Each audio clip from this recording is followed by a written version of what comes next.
ಮಕ್ಕೋಕ್ಕಾಗಲ್ಲ ರೀ. ನೈಟ್ ಹೆಚ್ಚಿಗಿರ್ತದ. ಇಲ್ಲಿ ಹಿಂಗೆ ಅದು ಇಲ್ಲೇ ಬೇನೆ ಆಗ್ತದೆ ಡಿಸ್ಕಂಫರ್ಟ್. ಮಕ್ಕೋಕೆ ಆರಾಮ್ಸೆ ಮಕ್ಕೋದಾಗಲ್ಲ. ಕೂತಾಗ ಆಗಲ್ಲ ರೀ, ಮಲ್ಕೋಬೇಕು ಅನಿಸ್ತದೆ.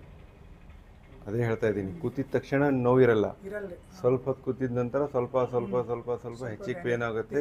ರೆಸ್ಟ್ ತೊಗೊಂಡ್ರೆ ಪೇನ್ ಕಡಿಮೆ ಆಗ್ತದೆ. ಆಮೇಲೆ ಇದನ್ನು ಹಿಂಗೆ ಎತ್ತಿ ನಾರ್ಮಲ್ ವೇಟ್ ಎತ್ತದಾಗಲ್ಲ ರೀ. ವೇಟ್ ಎತ್ತರ ಏನಾಗುತ್ತೆ, ನೋವಾಗುತ್ತೆ. ನೋವಾಗದಂಗೆ ಆಗ್ತದೆ. ಮತ್ತು ನಂಗೆ ಏನೇನೋ ಮತ್ತೆ ಪೇನ್ ಆಗ್ತದೆ ಬ್ಯಾಡ ಅಂತ 2 ಮಂತ್ ಆಯ್ತು ಏನು ಮಾಡೋದಿಲ್ಲ. ಕರೆ ಸುಮ್ಮನೆ ರೆಸ್ಟೇ ಮಾಡಕತ್ತೀನಿ. ಕಾರ್ಡ್ ಕೊಡ್ರಿ. ನಿಮ್ಮದು ಬಂದುಬಿಟ್ಟು ಜನರಲೈಸ್ ವೀಕ್ನೆಸ್ ಆದ್ರಿ. ನಿಮ್ಮದು ಮಸಲ್ಸಲ್ಲಿ ವೀಕ್ನೆಸ್ ಇದೆ. ನಿಮ್ಮದು ಬಾಡಿ ಭಾರ ಯಾರು ತೊಗೊಳ್ಬೇಕ್ರಿ? ಮಸಲ್ಸ್ ಸರಿಯಾಗಿ ಇವು ಏನಾಗಿಲ್ಲ. ಮಸಲ್ಗಳು ಆಮೇಲೆ ಏನತ್ತ ರೀ, ಹಿಂಗೆ ಜಗದಂಗೆ ಆಗ್ತಾವೆ ಇಲ್ಲಿ ಇಲ್ಲಿ. ಅದೇ ಅದ ಮೇನ್ ಅದೇ ಅದ ಫಿಸಿಕಲ್ ಆ್ಯಕ್ಟಿವಿಟಿ ನೋಡ್ರಿ ಹೆಂಗದ. ಚೆಸ್ಟ್ ಹಂಗಿರ್ಬೇಕು. ಅವರೆಲ್ಲ ಜಿಮ್ ಮಾಡಿರಿ ಸರ್. ನಾನು ಜಿಮ್ ಮಾಡ್ತೀನಿ ರೀ ಮೊದಲು ಒಂದು 8 ಈಗಲೂ ಸ್ಟಾರ್ಟ್ ಮಾಡ್ರಿ. ನಾನು ಯಾಕೆ ಹೇಳ್ತೇನೆ, ಭಯ ರೀ ಜಿಮ್ ಮಾಡಿದ್ರೆ ಮತ್ತೇನು ಪ್ರಾಬ್ಲಮ್ ಆಗ್ತಾವೇನು, ಸ್ಪೈನಲ್ ಕಾರ್ಡ್ ಎಲ್ಲ ಪ್ರಾಬ್ಲಮ್ ಆಗ್ತದೆ. ಅದಕ್ಕೆ ಹಂಗೆ ಪ್ರಾಬ್ಲಮ್. ಊಟ ಮಾಡಿದ್ರೆ ಹೊಟ್ಟೆಗೂ ಪ್ರಾಬ್ಲಮ್ ಆಗ್ತದ.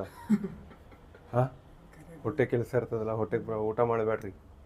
ಮಾಡ್ಬೇಕು ಜಿಮ್ ಮಾಡಿರಿ. ಜಿಮ್ ಇಲ್ಲ ಡೈರೆಕ್ಟ್ ಏನು ಮಾಡಿರಿ, ಸ್ವಲ್ಪ ವಾಕಿಂಗ್ ಅದು ಸ್ಟಾರ್ಟ್ ಮಾಡಿರಿ. ನಾನು ಹೇಳ್ತೀನಿ ನಿಮಗೆ ಪದ್ಧತಿನ. ಮೊದಲು ಪೇನ್ ತೆಗೆಮ್ ನಿಮ್ದು, ಹೌದಲ್ಲ? ಸರಿ ಸರ್.